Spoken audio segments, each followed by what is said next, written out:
Welcome, everyone, to this month's episode of the Pretty Okay podcast. I am your host, Taylor Holman, and today, you guys, I have one of my favorite people. Those friends that you collect from trauma bonding, from working at a startup, and you're just like, we are lobsters for life. And Forever. So I have my forever and ever. I have my very dear friend, Catherine Oyer here of Shop Francis Henry. And today we are going to be talking about something that is so outside of my wheelhouse because, hi, my name is Taylor, and I only like to start internet-based businesses that have no overhead. And yes. Catherine has done the exact opposite. So today we're going to talk about how having a brick and mortar store is such a different beast. And so I'm so excited to have this conversation. Hello, Catherine. How are you today? Hello. Oh my goodness. Thank you for having me. Longtime listener, first time caller of the Pretty Okay podcast. And I'm just so happy to be here. I feel like this is a long time coming. This is a long time coming. I mean, we've been doing, for anyone who knows me from Tailored Media and Designs, you're probably familiar with my Hey Tay series that I did when IGTV was a thing. Yes. And Catherine, yes. I think you were definitely one of my very first IGTV Hey Tay episode guests. So we've been taking baby steps Look how far we've come. Look how far. We're really official now. We've made it. I know. So for anyone who is tuning in and does not know who you are and the cuteness overload that is your business. In the background here. Introduce yourself. So my name is Catherine, and I own a children's store called Francis Henry. We are stocked full of international brands. For children, we do clothing, toys, accessories. For babies and toddlers, our focus is ages newborn to 4. And it is all things that are very tricky to find here in the United States. So we focus on a lot of brands from places like Paris and Barcelona, Australia, a lot of Danish brands, big Copenhagen fans. And we love it. It's just a very happy place to be. And we do e-commerce, and we have a brick and mortar in Westfield, New Jersey. If there's any local people listening, come see us. But otherwise, you can always check us out on our website and Instagram too. And honestly, if you're making a trip to New York City, it's not that far. It's like an hour drive. I mean, yes, it's true. I have been in your shop.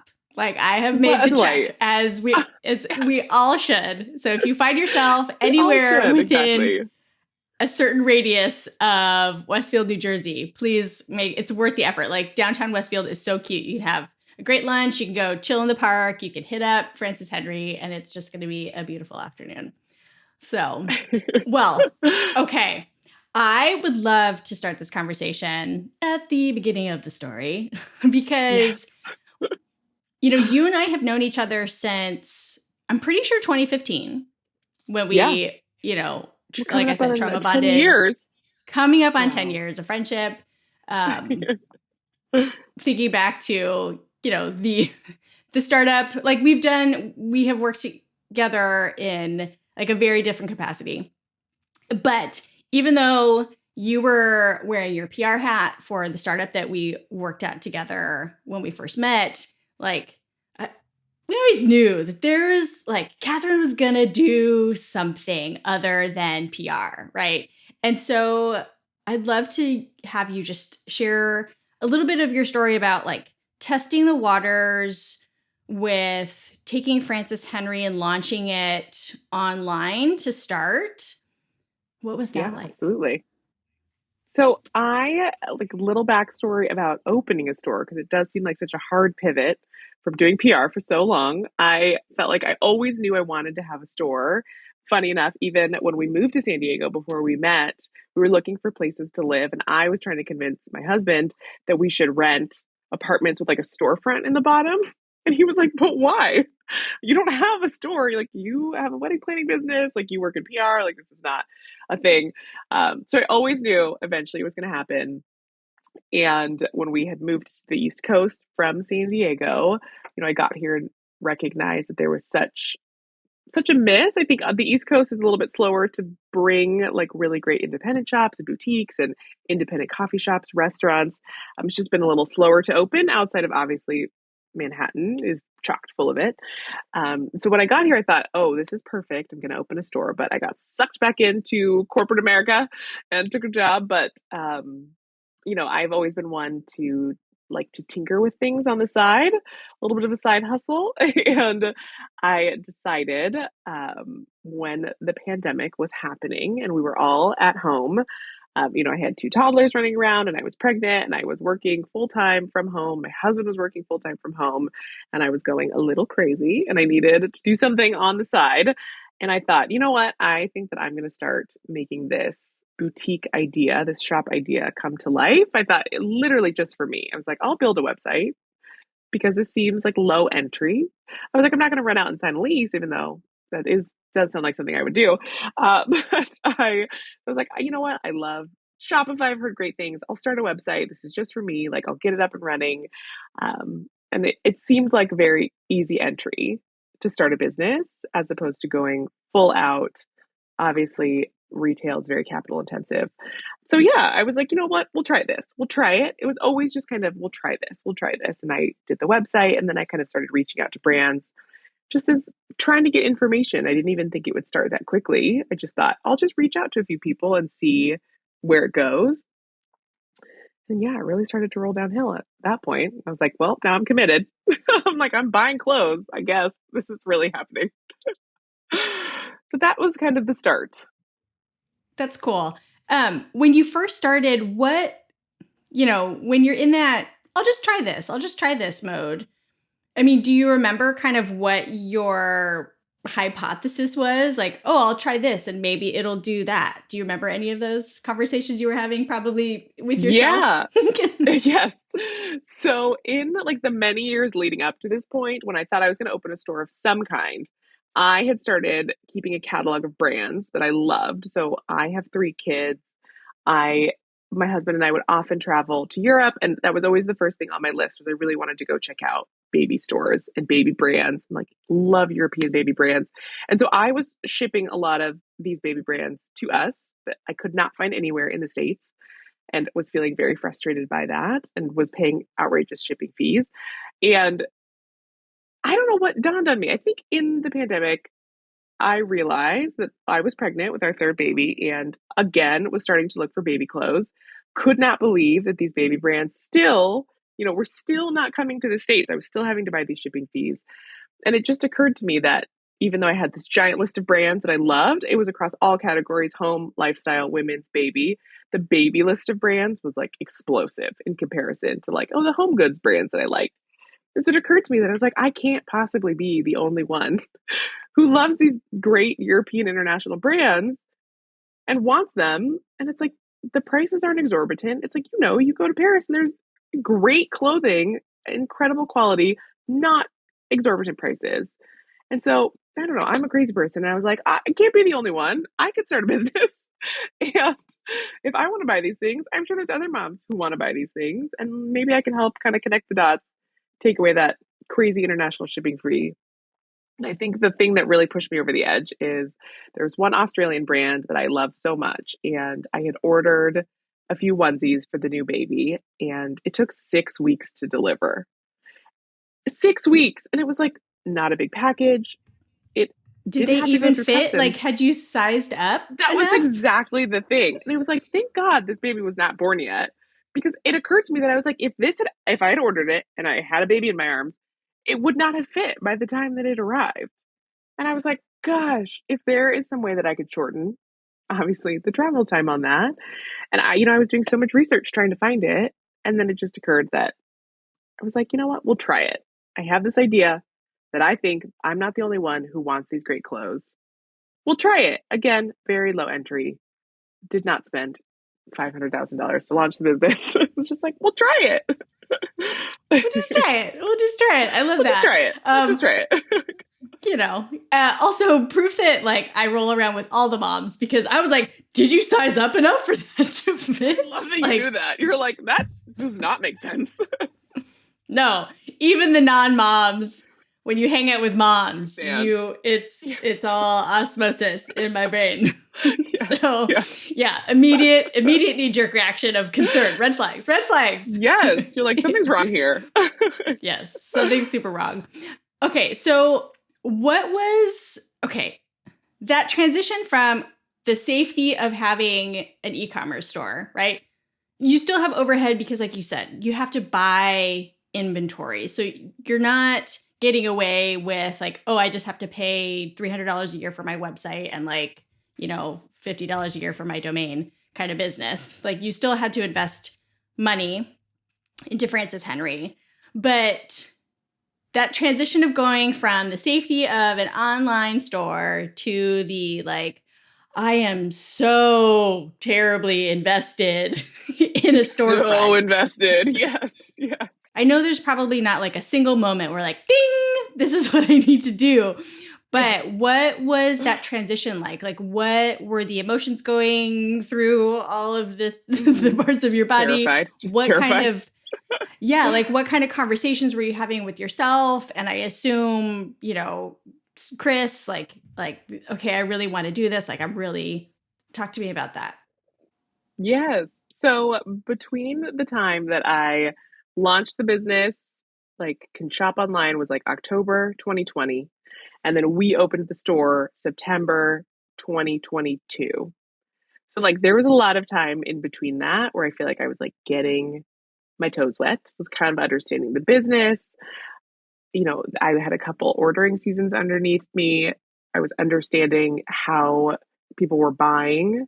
The other nice thing is when I launched the business, I was just sizes newborn to two. So it was like very small, very niche, which I always recommend. And then, as the world started to open up, I had the opportunity to participate in a few pop ups. So I started looking for those because I really wanted proof of concept because it was like, okay, I know my friends and family will order baby clothes. It started to trickle out a little bit bigger than that, where I'm like starting to not know people's names, which was very exciting.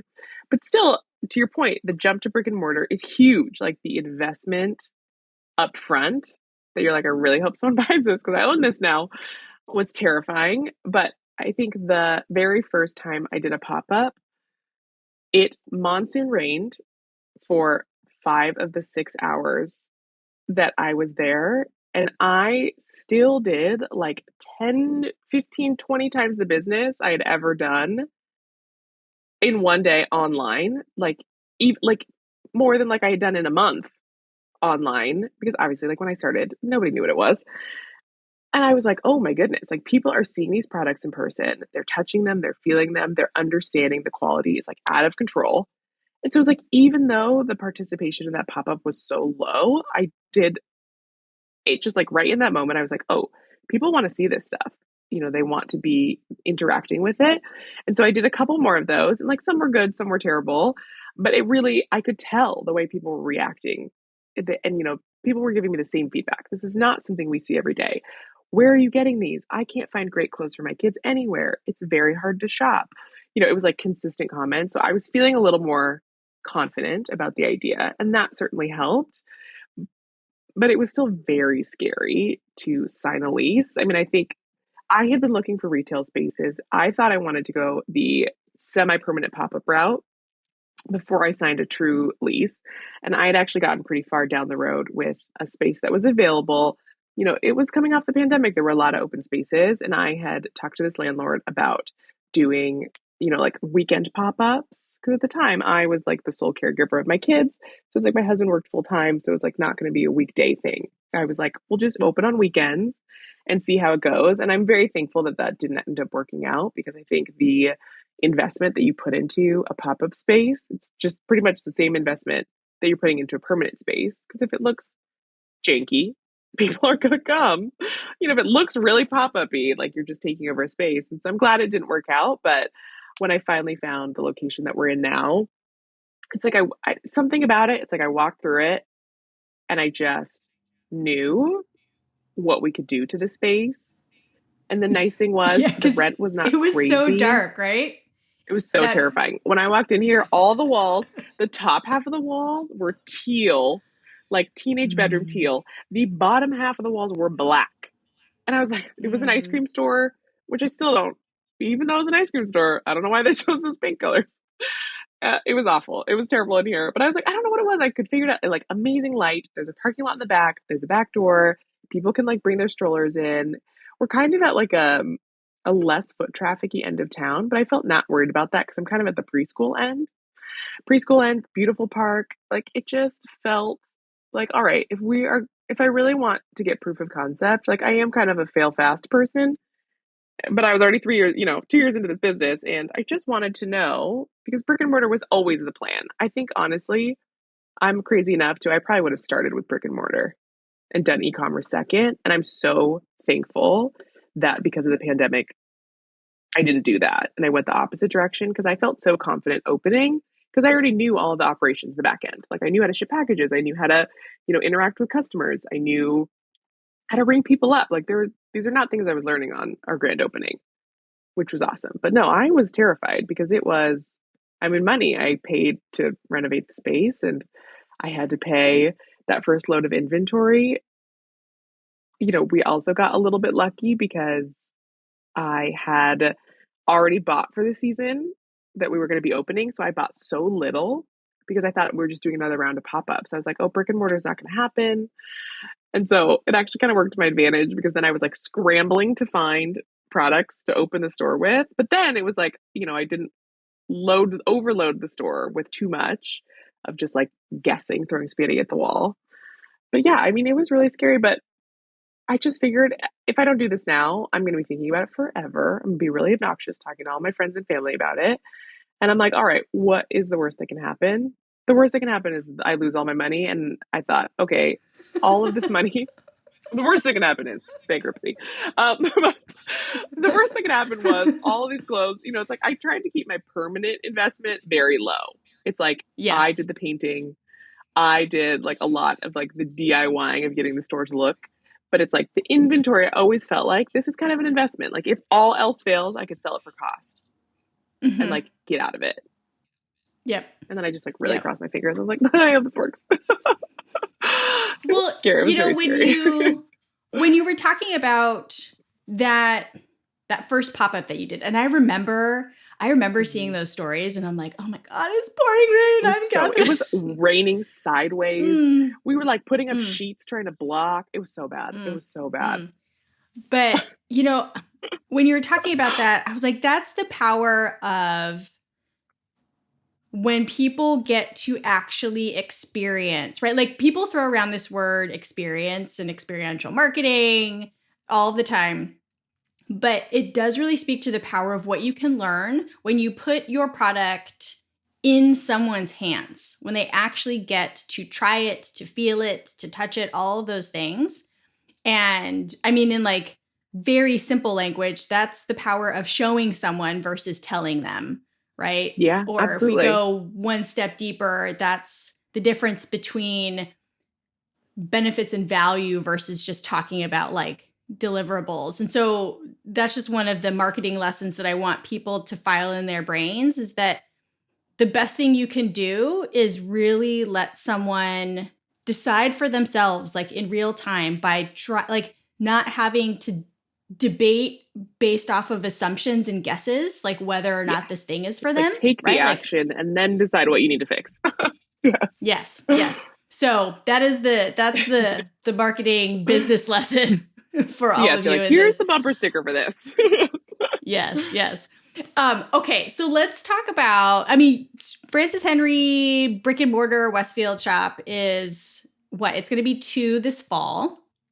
Yes. Snaps to Yay. that. Snap, snap, snap, snap, snaps. Snaps, snaps, snaps. So, what has been like the ups? Like, what makes you super stoked to? You like? I mean, now you have to like be somewhere most days of the week, right? Yes. But what is it that lights you up about having a brick and mortar? The night and day difference of moving into a space that is dedicated to this business. I mean, people always talk about the benefits of working from home, but like having this be like a real thing, it didn't feel so much like a real thing when it was like in my house and I was shipping out of my basement, finished basement, not like a scary basement where I kept kids clothes.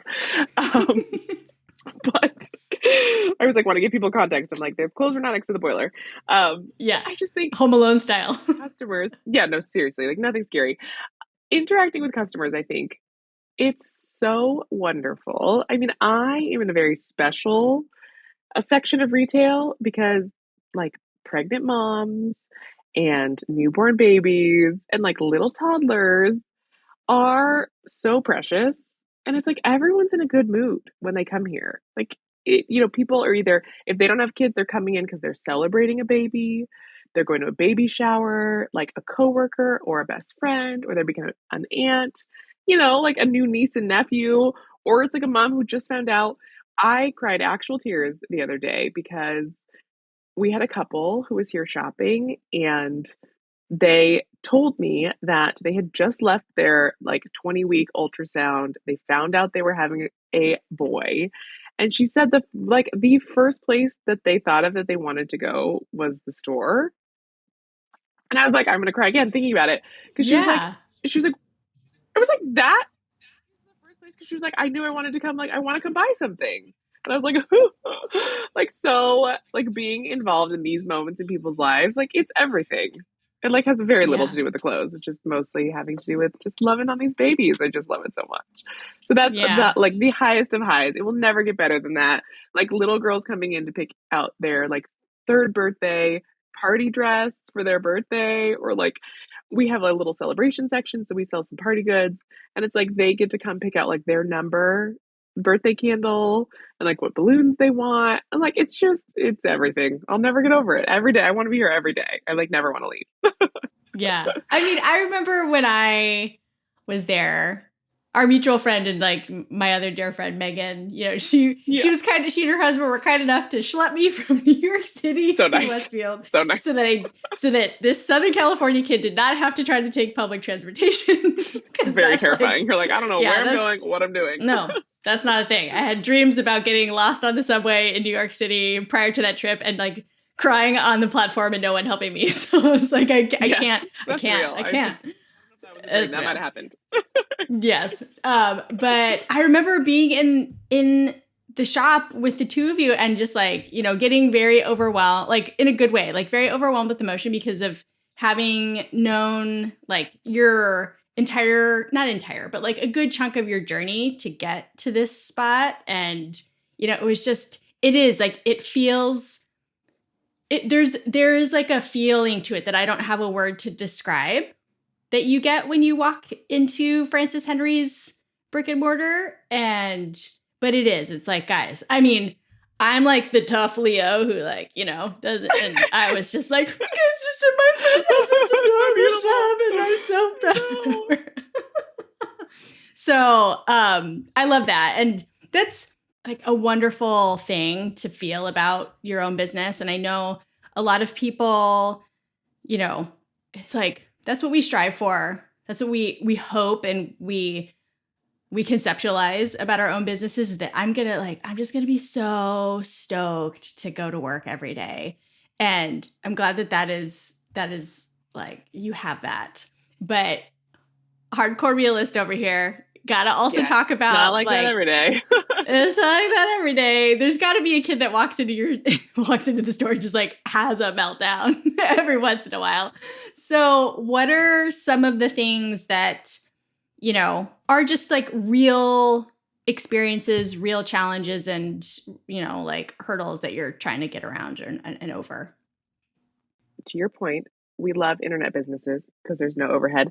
So the having a business that is so just money heavy is terrifying. Like it still continues to be very difficult to do. Not from like the having the money to do it, because like we're so lucky that every month we keep beating projections. Like we're growing very quickly, receiving the money, but it's like projecting. So as an example, it's retail. We are very clothing heavy as a store. We're mostly clothes.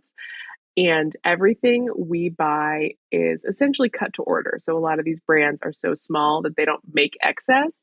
So I order 6+ months in advance. So it's like very trying to predict what I might need, and not only predicting trends, but predicting quantities.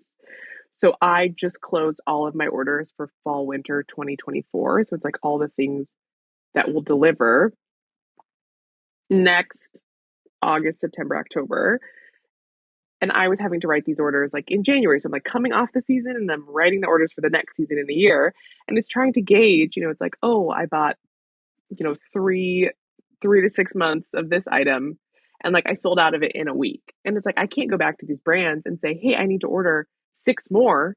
They're like, sorry, you should have ordered that a year ago when you placed this order. And so it's like I always feel very anxious because I'm like, it's very hard to predict. And that comes with time and experience. And it has gotten way better. But, selling out of products really quickly is like such a good problem to have. But I feel very terrible. Like I always feel terrible. If it's a gift, like people can always find something really adorable in the store. Very easy to do. If they wanted something, we don't have their size. They're like, oh, well, look at this. Like there's so many good things. It's like when there's a mom in here and she really wants something for her kid and we don't have the size, like it's the worst. It is the worst. It's what it is. And like not, it's like I don't ever want to be so overloaded in clothes that I have like 100 of each size because then it's like, and then you're going to sale and then like your numbers are all out of whack, the money is not adding up. But so that is like really the hardest thing is predicting. And then also we pay for everything in advance, so I'm always like I own everything in this building. And so that also just kind of managing cash flow is such like an interesting thing because we put deposits on everything that isn't coming for a year, so it's like I'm paying for these things now and I won't even touch and feel them until they deliver next September. It's wild. So that it's learning. Yeah, one of the things that I am always curious about, because all I need is my computer and an internet connection. So, like, this is an off script question, but Hit me with it. what happens with, at the end of every season, obviously, like, you're going to have these weird size one offs of like a bunch of things. That's just a part of, the retail business. And I know that Catherine only does a sale twice a year. So when it happens, listen, the people, they flood it. yeah. It's like NG's version of KPI Day where we celebrate it. It's like it's Frances Henry Sale Day. Sale. I'm like, listen, guys, 50% off. Get it out. Yep. So I'm curious, what do you do with the stuff that's already like many years or many seasons old? Is that still living in your back stock and like you just keep putting it up on the site, or are you like donating it after a certain period of time? Like I'm genuinely curious about what you do with the extras that are the like super onesie like twosie the extra randos. leftovers. Yep. So we often, so thankfully, we're still a little bit erring on the we run out of inventory too quick side, as opposed to the having too much excess side, which is like has its own challenges. And I don't love running out of things, but I also don't want to get stuck with a bunch of stuff. So usually it's a pretty limited amount. And I will say that our sale kind of moves a lot of that product because it is very much the thing that I find about other retailers is like, when they put stuff on sale that's like nobody wants it, like it's on sale because you're like, nobody bought this. That's why it's on sale. The stuff that we're putting on sale is generally stuff that everybody loved, but it's like, I only have two sizes left. So I'm like, if it's your size, like people are thrilled because I got it for 50 off. And so that moves a lot of it. We do still for sure. I mean, like, I'm not a perfect buyer. Sometimes I buy some wonky things. I'm like, nah, that was the best. And in that respect, we have identified two organizations and we haven't done it yet. We've still kind of not had enough, I feel like, to give them, but there's these like two wonderful organizations who help women who are either being removed from their homes or are not living in a safe place or have decided to move forward with a pregnancy when they're very young, like in high school, that we're donating our excess to, just because I always think about this business and I'm like, I love this business so much, but I really think I love it because it's like gives me an in with like moms in early motherhood, which I think is like really like the underlying passion behind it. I just think like it's just such a struggle of a few years. And I'm like, anytime I can like love on these people, like it was hard for me. What can I do to like get you a little bit further down the path? And so that's where our exes will go. Um, when it starts to be like a bigger build up, Claire, who works with me here, had such a wonderful idea. She was saying we should set up like a little shop so like they can come and have everything be free, but then you're kind Oh, of I like love picking. that. Yeah, I instead of like love putting stuff in that. trash bags and being like, here is like our leftovers. Yeah, So we're I kind of love that. we're putting that project on her plate to kind of flesh out a little Yeah, bit, to make that happen. But yeah, thankfully I it's love not a that. ton. But yeah, but yeah, Yeah. we're like, Yeah. Thankfully it's not a ton, but that's an amazing thing for you to do. Like, I think very often I wasn't expecting the conversation to go this way, but I'm so glad it did. Because very often when we make donations to different organizations to, support people who are needing something for, a whole host of reasons, the experience, going back to experience, the experience that they get is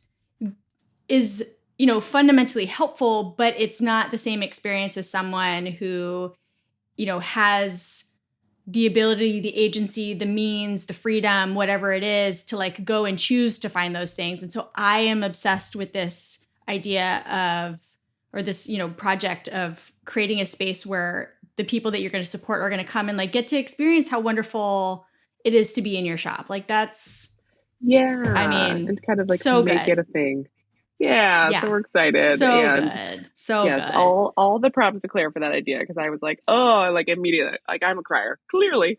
Yeah. And I was like, oh my God, like this is it. Like I feel like I have had this idea to donate, but I haven't done it for so long. And I'm like, I don't, because it feels weird to just like dump things on people. Be like, here, take this.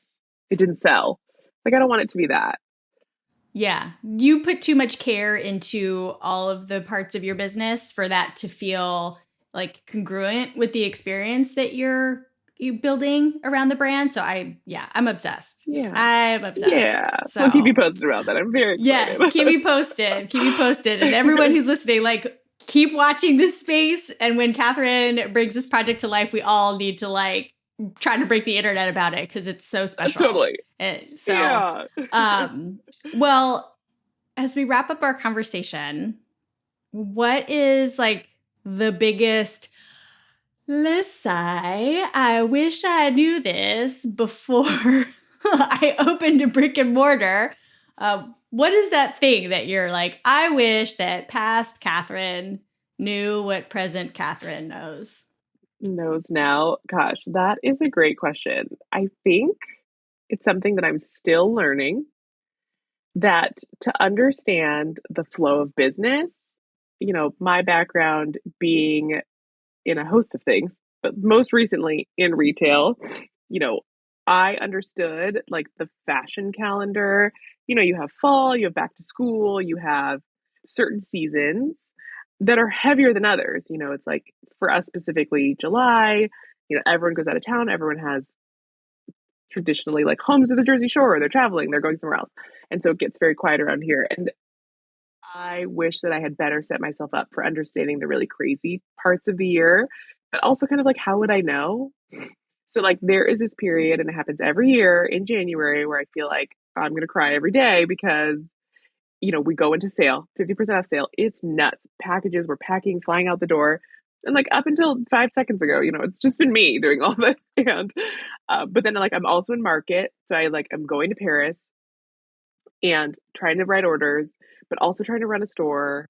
And I get really very overwhelmed. I'm having to go in and out of the city many times a day to write orders, but also try to squeeze it into a schedule of like, oh, surprise, I also have 3 kids. Like, I don't have a lot of that extra time. And so I always feel very overwhelmed. And so just kind of like to set myself up a little bit better and to kind of understand I'm a yes person in as I'm aging, I'm trying to really understand what that yes means. So it's like, okay, it sounds great, but it's like, what am I really saying yes to? What is the commitment level? Because I find, like, I was laughing at your stories last week when you were like, oh, past me really thought this week was going to flow a lot better. You're like, why did I set myself up like this? And like, I do this every year, I do this. And I'm like, I can go into the city on Tuesday, but also be home by 1 and like pick up a kid and also like get an order in. But also, I'm the only one working the store. So, like, God forbid customers come in. I'm too busy. I have to be on my computer. So, like, what did I think was going to happen? Like, I just, like, understanding what I'm walking into. So, it's work in progress. I wish I had known that. I still wish I knew that. Just, that's the thing. Understanding what I'm getting myself into is really one day. I'll figure it out one day. You'll figure it out. We'll all figure it out. Figure it out. Yeah. Past Taylor also did this week's Taylor even dirtier than last week. So, you know, I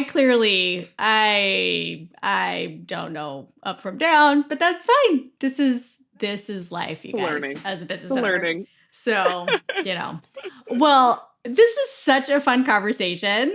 I am so thankful that you could carve out some time. I assume Claire is up at the the register running things so that you could pop into the back. So thank you, Claire. Shout out, Claire. Yes, thank you, Claire. Making this happen. Yes, we are celebrating because we're celebrating a little bit of business growth. I officially made the offer to make Claire a full timer.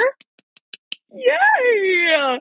And she accepted. That's huge. So come April 1st, there will be 2 of us running the show all day long. Very exciting. So that's a huge milestone. Hot off the presses as of International Women's Day. Hey. Listen, and that's like, who amazing. runs the world? Girls. Well, if people, I'm not going to say if. Y'all should be following Frances Henry. Keep your eyes on that twice yearly sale, but also just get ready to be like, oh, who can I buy this thing for? Where can people find you on the internets and in real life? Well, our website, if you are not local and you can't come see me in the store, the website is franceshenry.com, and that is spelled FrancisHenry.com. Apparently I'm a huge fan of eyes. And our Instagram is Shop Frances Henry. And then my Instagram is Catherine Oyer. I just changed it, also hot off the presses. So you can find me there and try to give a little behind the scenes of shop life and the wildness and the cuteness. And like me mostly just like freaking out about new deliveries that I ordered. And I still feel like it's a surprise every time. If you're in Westfield, definitely go to the shop. Definitely give Catherine a follow. Anywhere in New Jersey, not that far. Manhattan. Exactly. I'm like, it's a 35-minute train ride. Those of you who are not from the West Coast can figure out the trains. Yeah. Just have a friend handhold you, like drop you at the platform, say, that's the train you're going to get on. So, well, thank you so much, Catherine. Oh, you guys, this is such a fun conversation. I'm so thankful to have these super smart, creative friends who are down to have these conversations with me. Show notes will be up on the website, prettyokpodcast.com. You will find me intermittently Instagramming at Pretty Okay Podcast. But I'm going to do a much better job of talking about the podcast on NG's Instagram. You're doing great. You're doing great. NG_co. I'm just like in all the places all the time, But I hope everyone enjoyed this episode. If you did, give it a like and subscribe. Definitely give Catherine a follow if you want to chit chat more about the experience that is brick and mortar. Don't come at me because I don't know what that's like. Go to somebody else who knows this space. But we will be back next month with another episode. Thank you again for tuning in, everyone, and we'll see you next time. Bye.